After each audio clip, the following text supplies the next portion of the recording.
Hi guys, ഇന്ന് ഞാൻ ഒരു വിജനമായ ഏരിയയിലൂടെ യാത്ര ചെയ്ത് പോകുമ്പോൾ ഒരു നായ്ക്കുട്ടിയെ ഞാൻ കണ്ടുമുട്ടി. റോഡരികിൽ ഇവിടെങ്ങും വീടും കാര്യങ്ങളൊന്നുമില്ല. ഈ നായ്ക്കുട്ടിയെ ഞാനിങ്ങനെ എടുക്കുവാണ്.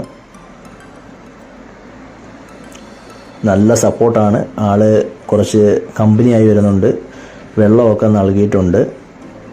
ആളിപ്പോൾ ഉഷാറായിട്ടുണ്ട്. ഒരുപാട് ടയേർഡായിട്ട് ഭക്ഷണമൊന്നുമില്ലാതെ അവിടെ കിടന്നതാണ് റോഡ് സൈഡിൽ. ഇതിനെ നല്ല ഷെൽട്ടറിലേക്ക് ഇനി മാറ്റണം. ഇപ്പോൾ ആൾ ഓക്കെ ആവുന്നു, വെള്ളമൊക്കെ കുടിക്കുന്നുണ്ട്, നമ്മളവിടെ കമ്പനി ആവുന്നുണ്ട്. അത്യാവശ്യം ആൾ സെറ്റായിട്ടുണ്ട്. കാരണം ആ റോഡിൽ നിന്ന സമയത്ത് പുള്ളിക്കാരൻ വെള്ളമോ കാര്യങ്ങളോ ഒന്നുമില്ലാത്ത രീതിയിലാണ് അവിടെ ഒരുപാട് മീൻസ് ആരും നോക്കാനില്ല, കാണാനില്ല. എന്തായാലും കൊണ്ടുവന്ന് ഇവന് സെറ്റായിട്ടുണ്ട്, അത് മതി. ഇനിയിപ്പോൾ ഇവനെ നല്ല ആരെങ്കിലും ഉണ്ടെങ്കിൽ കൊണ്ടുപോട്ട് ഷെൽട്ടറെല്ലാം കൊടുക്കാം.